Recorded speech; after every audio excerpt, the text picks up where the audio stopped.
Monsieur Olivier Zamy est en ligne avec nous. Il est le directeur général adjoint en charge du développement durable à la ville des Abîmes. Monsieur Zamy, bonsoir.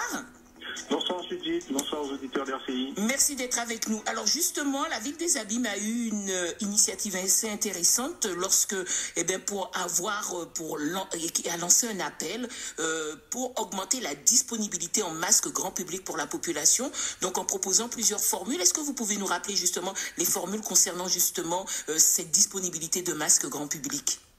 Alors oui, tout à fait. Bien avant l'annonce présidentielle, le maire des Abîmes, Éric Jalton, a souhaité voir se généraliser sur le territoire des Abîmes le port du masque. Donc il nous a demandé de chercher et de faire en sorte que le plus grand nombre d'Abîmiens puissent être dotés d'un masque. Et donc nous avons lancé cet appel, on va dire un peu à projet grand public, en proposant trois formules. Donc les personnes bénévoles qui souhaitaient fabriquer des masques, on leur proposait de leur donner les fournitures, tissus, élastiques, etc. On a aussi proposé à ceux qui font des masques et qui souhaitaient avoir une visibilité sur nos réseaux, de pouvoir bénéficier de cette visibilité sur nos réseaux. Et la troisième formule, c'était que la ville se porte, achète directement les masques à ses différents fournisseurs. Alors justement, quel retour avez-vous eu depuis que vous avez lancé cet appel?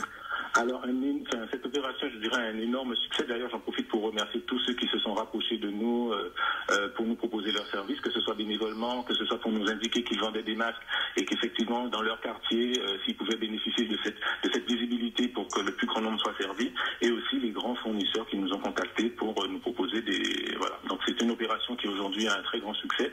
Il faut savoir que nous avons plus de 33 000 masques commandés à ce jour. Wow, ça fait du stock quand même. D'accord. Et vous allez les redistribuer, les revendre, comment ça va se passer par la suite? Alors, ceux qui sont achetés par la ville des Abîmes seront distribués gratuitement à la population, dans un premier temps par ordre de priorité les plus nécessiteux, et et aussi dans nos services. Il faut savoir qu'à compter du 1er mai, dans tous les bâtiments communaux, le port du masque sera obligatoire. Donc nous mettrons aussi à disposition des administrés et aussi des agents les masques. D'accord, voilà. Donc des masques de tout type. L'important, c'est qu'ils puissent répondre aux normes AFNOR et du CHU, vous l'avez précisé dans votre communiqué.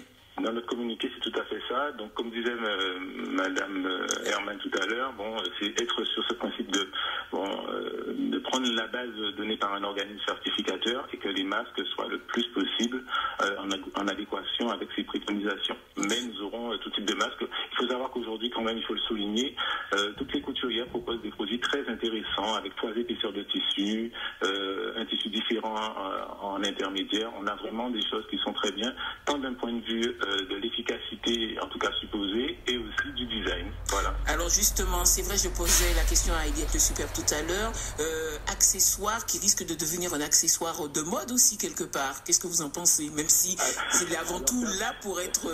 nous sommes surtout sur le volet sanitaire. Il s'agit de faire face à une crise sanitaire mondiale et d'apporter notre petite contribution pour éviter la propagation de l'épidémie.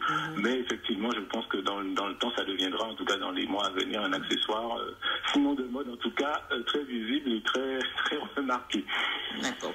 Eh bien, parfait. Est-ce que vous continuez encore cet appel, ou alors c'est terminé? Alors, il y a des commandes de la ville pour l'instant. On a quand même pas mal de fournisseurs, donc on avance bien. Après, on peut continuer à donner de la visibilité à tous ceux qui, dans leur quartier, fabriquent des masques et sont méconnus. Donc, effectivement, nous sommes toujours, pour ceux-là, ils peuvent se faire connaître de nos services aux numéros qui sont indiqués, et on ne manquera pas de les mettre en avant pour que dans chaque quartier de la ville, on sache que, à quelques pas, à quelques mètres, on a une voisine qui est couturière, qui propose des masques, et souvent à des prix très intéressants. Merci Olivier Zamy. Je rappelle que vous êtes le directeur général adjoint en charge du développement durable à la ville des Abîmes et que vous avez mis en place justement cet appel pour augmenter la disponibilité en masques grand public pour la population.